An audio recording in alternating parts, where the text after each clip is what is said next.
welcome back to my channel. I'm Barbara, and today I thought I would share a get ready with me. I'm going to meet an old friend I haven't seen in ages for coffee and to talk a little bit about our careers in real estate and catch up. So I already put my moisturizer on and my serums. I'm going to use equal pumps of IT CC cream and Bourjois Healthy Mix Serum Foundation.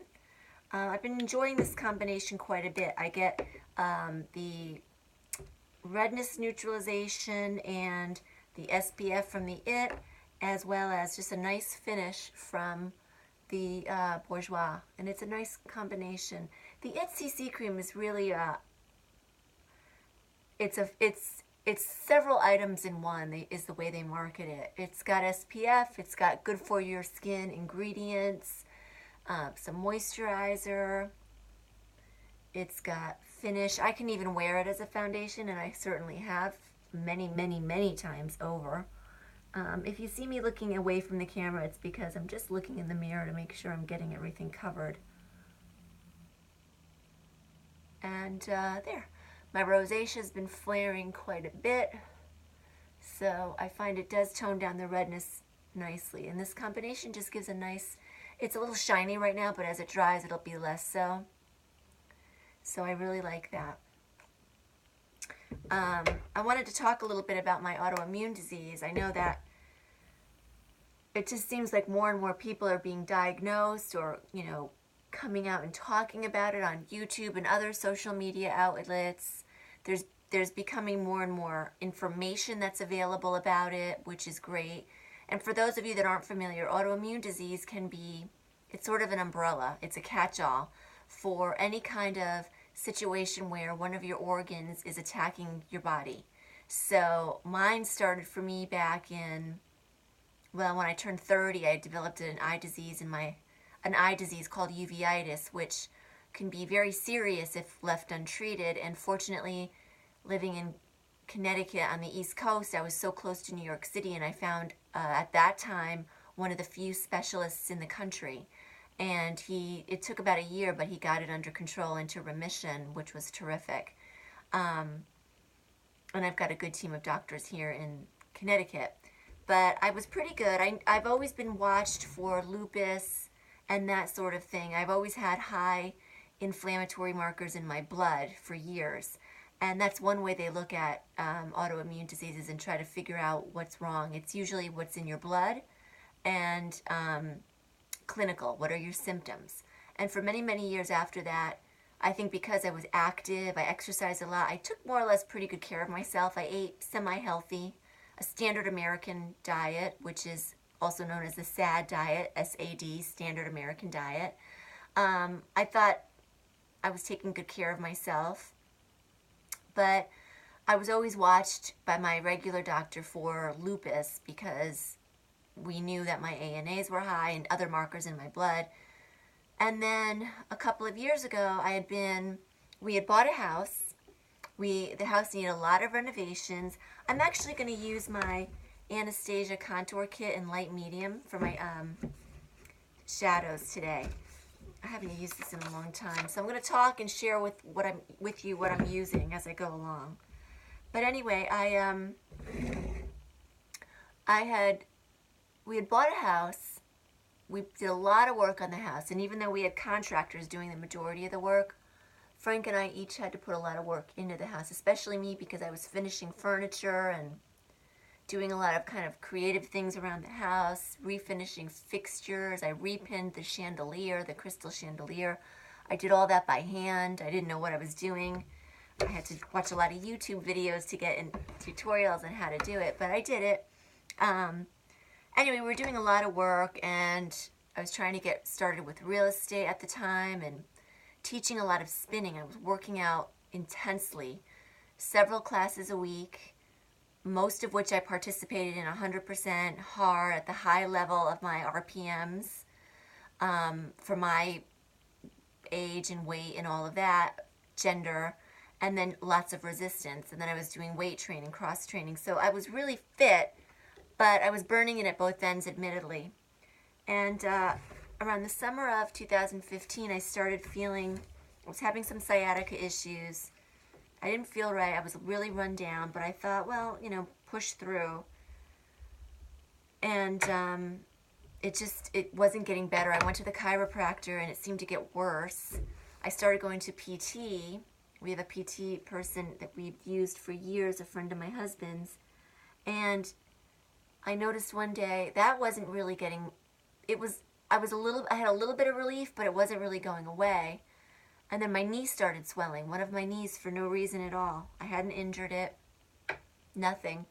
And with the inflammation that was visible, it was becoming excruciatingly painful. And I was also getting very tired, like exhaustion I can't describe to you, other than it pained me to go up a flight of stairs, and I could barely get through taking a quick shower. I'd have to stop, make it over to the bed, and just lay there for hours. I just couldn't recover from taking a shower. Something wasn't right. I started developing sores on my body, not infected, just sores, like bed sores.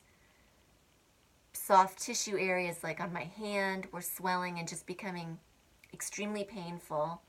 One of my elbows was swollen. My lip swelled for like 2 days. Weird things were happening with my body. Of course, I was seeing my MD at the time. I went to a good rheumatologist that was recommended to me. I went to an endocrinologist and had my blood work done. I had a lot of things going on, a lot of repeat trips to the doctors at that time. It was very scary. We knew it was autoimmune. They ruled out any kind of infection. They ruled out any tick-borne illnesses. I was tested for all of them that they test for, and then retested. Different things were wrong. They couldn't figure it out. I was miserable, and I was in a lot of pain. I went on high doses of prednisone, which is a steroid. And fortunately, by the grace of God, the prednisone worked. It would take down a lot of the inflammation so I could function a little bit. And with that, a lot of the pain would subside so I could think more clearly. When you're under such pain, unfortunately, your brain stops working right. Like, you can't think through the pain at some point. And I was adamant about not taking any pain pills because at that point we were going into maybe the third month or so, second month, and I knew this was chronic until we figured out what was wrong and how to treat it, or at least figured out, if we couldn't figure out what was the cause because it was sort of like a catch-all under autoimmune, at least figure out a treatment plan. I didn't want to become dependent on pain medication, which I knew was an inevitable outcome because the pain I was experiencing was so bad and chronic that of course I would develop a dependency on pain medication and wouldn't help me. It wouldn't take down the inflammation. In turn, I could probably hurt myself more by walking on really inflamed joints or using really inflamed joints because the pain receptors in my brain were blocked and I didn't want to cause any damage. So I just wasn't going to go there. I started cutting out any foods that could possibly cause inflammation. With what little bit of normal brain function I had, I really put my all into reading and watching other people that had been through similar experiences on YouTube, believe it or not. But reading, finding any kind of articles, any kind of publications, medical and otherwise, trying to figure out what I could do to move the dial myself. And there's a great concern and thought that a lot of autoimmune diseases begin in the gut due to an overgrowth of unhealthy bacteria. So I started really researching that. And I think for me that is the case. So I started trying to kill off the bad bacteria as well as eat things to promote good bacteria growth. It's all about the balance, your flora and your gut. And so I just used, by the way, 2 shades, this one and this one, just to give a nice kind of natural look to my eyes. I think it worked. Anyway, it was really hard. There were many months of not knowing what to do, lots of frustration. My husband was at his wit's end. He just couldn't understand why the doctors couldn't be more conclusive. And the fact was, our mutual primary care, who's wonderful, he's been my doctor for half my life, sat us down and said, Frank, we may not ever get a clear, conclusive diagnosis for her, but every day there's more research being done and more opportunities, more types of treatment, more medications. to help. And we'll just stay with it, and we'll get there. We'll get there. For me, I believed that, and I prayed a lot for that, but I was suffering. I was in so much pain. I was so tired. The sores, I didn't know what to expect, what was going to happen from one day to the next with my body. It was a really dark time, and it went on for months. And while, thank God, the prednisone and sometimes shots of cortisol, which is another sort of prednisone steroid, while it helped, it absolutely helped and got me out of bed, there were so many unknowns, and it was so scary and so frustrating. And getting back to the diet, for me it was about, I did something simple, which was Whole30. It's sort of a version of paleo. You can Google them, Whole30, WHOLE. I did that, and I basically stayed on it, and I've been on it pretty much ever since. I tried reintroducing things like a little bit of wine occasionally, or red meat. I gave up grains, I gave up dairy, I gave up soy, I gave up sugar. The beef I thought I could handle, I couldn't, I got rid of that. The wine, alcohol just stimulates inflammation, so if you're suffering from inflammation, you might want to rethink any kind of alcoholic beverage. It's not worth it. At least for me it wasn't, because mine was so severe. So I gave that up, and I started supplementing carefully. I saw a functional doctor here in town, Dr. Joe Feuerstein. He really helped me out. He found out some foods that I was sensitive to, like eggs, which I ate tons of. I cut those out of my diet. Started looking at ways to manage my stress. I really started focusing on trying to get 8 to 9 hours of sleep a day. And I also changed my lifestyle. While we weren't big partiers or anything like that, I had to really look at my social calendar, my work schedule, and the reality is work came first. And I'd be so tired sometimes after just a short day at work, I would come home and literally go to bed. And even now, I find trying to get in 8 hours, sometimes it's 7, sometimes it's 9, sometimes it's 8, but that's the goal. I can't go out late at night. I really have a hard time if we have a social function past 8 or 9. I'm in bed usually between 8 and 9 every night. I do get up early. I do work out, not at the same intensity that I used to, but I do work out. I do everything I can to keep my body strong and healthy. And I say no a lot to social occasions because I know sometimes I just need to be home, be quiet, be restful and peaceful. And if I know there's a big event coming up or a series of events that I have to commit to, whether it be work or holidays or whatever the case may be, I have to plan for that. And I would encourage you, if you are in a similar situation or you have a loved one who is, encourage them to seek information that works for them. Find good doctors.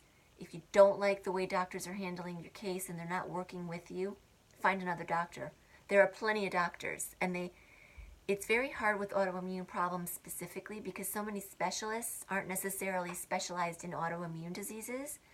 And because autoimmune diseases are so unique to each individual, it's almost impossible to find one specialist that can answer all your questions. And there are a lot of good, effective drugs on the market, and they're all poisonous, to a certain extent.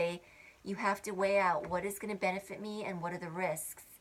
And fortunately, after a year of being on and off, mostly on prednisone, I was able to get off it. I was on injectable methotrexate. I eventually got off that. Now I'm taking 2 very, very safe, very mild drugs. They're not biologics. And it seems to be working with everything else I'm doing. And even then, I have to watch. If I catch a cold, it can trigger a flare. If I get too run down, it can trigger a flare. And a flare for me means bed rest, lots of pain, lots of exhaustion, and possibly going back to prednisone and all of that. And if it goes out of control, I could be looking at much more heavy categories of drugs and that sort of thing to take care of it. So that's my motivation. When someone says, oh, how do you go to a birthday party and not have a piece of cake? Pain is a good motivator. Avoiding, biologic medications for me at this stage of my life, great motivator. For other people, other things work for them. I know people that go out and socialize. This is NYX, NYX Peach Blush, which is actually a pink. I'll put a little bit on. They'll go out, they'll have drinks, they'll eat pizza, they'll have all kinds of goodies, and they're okay. And some of them aren't. They're on biologic medications like Humira or Enbrel, which for some people work. They're a godsend. It's a miracle. We're so lucky we live in the age we live in. For other people, they can't tolerate those drugs. There's lots of weird side effects, and so you have to find other options. For me, my rheumatologist wanted me to take Humira, but I just had this strong, visceral feeling that it wasn't going to be right for me. And as I was on prednisone and dealing with flare-ups, I couldn't start the medication. I had to get to a certain point. And within that year that I was really, really sick, I kept fighting back on not wanting to do the Humira, and then because of my circumstances, I couldn't try at certain times. The long short, I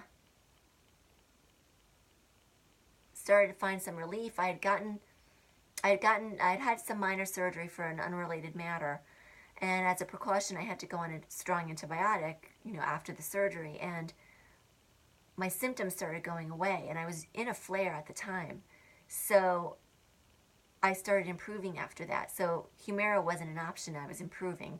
No doctor would prescribe that for you if you are on the better side of things. So my prayers were literally answered, and that I didn't have to go on the Humira, because for some reason I just felt like I wasn't going to tolerate it well. And a lot of doing well with medication is going in with a positive, this is going to work attitude. And I had the worst attitude about the Humira. I knew it wasn't going to work for me, and I knew I was going to have a bad problem. I was convinced of it. So by the grace of God, I was able to avoid it. But I have to say, 2016 to the end of 2015 into 2016 was the most trying time in my life. I mean, I remember distinctly one day I was home. I could make it down the stairs from my bedroom to the couch, where I basically lay on the couch because our one television is there. And if I had any presence of mind, I would try to read up on what I was going through or watch YouTube videos about what I was going through and try to keep a log, so that way when I went to the doctors, I could communicate with them productively and effectively, because I didn't have the mind capacity to hold the information, and I had what was called a brain fog, I think, which is typical when you're in a situation like that. And I remember at one point I was in so much pain, just to get up to use the bathroom, I would have to time and navigate and psych myself up to be able to shuffle to the bathroom, and it was really, really hard. And my husband would say, you have to get up and you have to move more, you have to get your blood flowing. And I would cry, like the pain was so bad I couldn't move around. And I remember one night he said, we're moving around, I'm getting you up. So he got me up, and I held on to his back. He basically held me up, and he walked me around our dining room table, little tiny steps, shuffling around 2 or 3 times, and that was all I could take. And I remember thinking, this is the girl that used to be a conga line queen. I loved conga lines, I loved to dance, I loved to move, and my body had just totally shut down on me. But here we were doing our own little Saturday night, or whatever it was, conga line around the table, which was, like, the humor wasn't lost on me, but it touched me so much that he was doing that for me, and at the same time, I was so pissed at him because I was in so much pain. But he was right to do that. It was good. But, these are the things that I had to navigate, reaching like this to get my cup of tea or whatever, or navigating how to grab a tissue. Anything like that caused such extreme pain in my body, because at the time my torso, all the soft tissue in my torso was just inflamed and excruciating. I had colitis, so I was losing weight rapidly. I wasn't holding on to nutrients. I mean, it was just so many bad things at once. It was truly a nightmare. But that passed. Things have gotten better. I've changed and adapted my lifestyle. I'm always seeking to learn more and sharing. And hopefully sharing my experience, my doctors, my the knowledge base that I have now with others. It's a scary, dark thing to go through, and it's very hard in the beginning. It gets better, but you have to work at it. I'm going to use my Sourmé eye pencil in rich brown, eyebrow pencil, just to fill in my brows. I'm just doing a really quick job. It's, you know, living with it certainly made me appreciate everything and look at things differently and look at people differently and listen to people differently. You just don't know where someone's coming from, what they've been through. And I know we all know that on some level. For me, it just became ever more a reality. And also having, dare I say it, a very low bullshit tolerance. I don't like to be around negative people. I don't want to be involved in petty nonsense. I have less tolerance for all of that. I don't like people that exaggerate and lie about themselves. I know that they may have a story as well. We all do. It's just I can't be around it. I can't be around negativity, jealousy, vindictiveness. I have no tolerance for it. I work in real estate.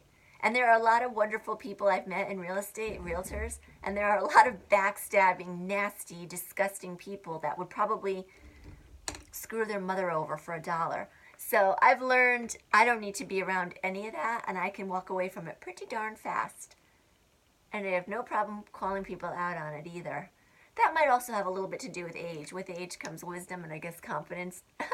And a little bit of, I wonder what their reaction would be if I actually said what was on my mind, rather than bite my tongue and vent to my husband later.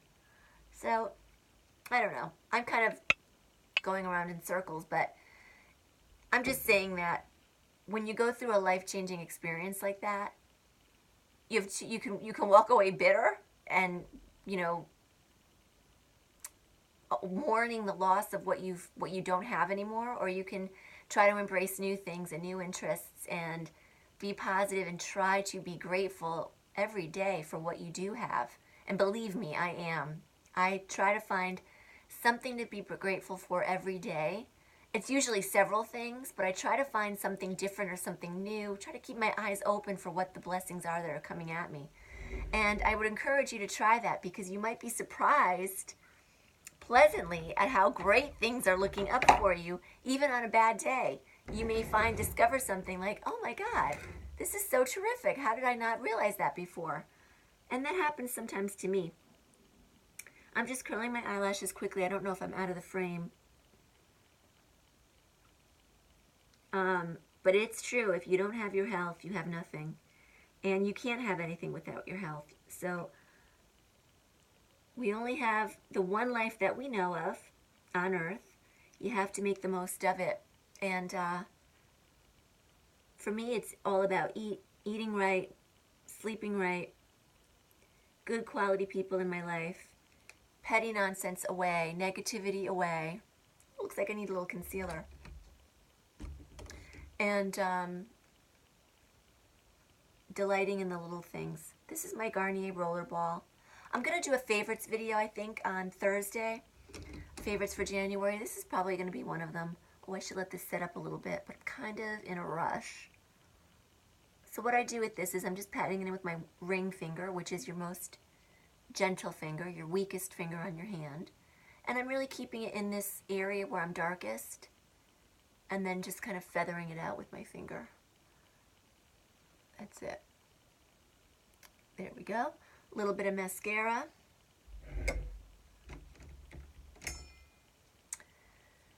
And then I'll have to do something with my hair. I colored it this morning. It's wet. Give it maybe, I don't like to blow dry it, but it's so cold out, maybe I'll give it a little bit of a blow dry just to, so I'm not going out with a wet head. This is my It Superhero mascara I'm trying to use up and get rid of. I'm on a strict no-buy of really anything. I've decided 2018 I'm not shopping. I mean, groceries, of course, my vitamins, yes. If I run out of skincare, I'm going to replace it. If I run out of a much needed cosmetic, I will replace it. But I'm done buying cosmetics for the sake of buying cosmetics and adding to my collection. I want to use up what I have. There. You draw the line, like how much do you need? How much do you want? I happen to love cosmetics. It's a passion and interest of mine, but I don't need that much. So I'm just going to kind of work through my collection. There. There we go. And that's my finished look. Thank you for watching. Hope you have a great day, and thank you for listening. Bye.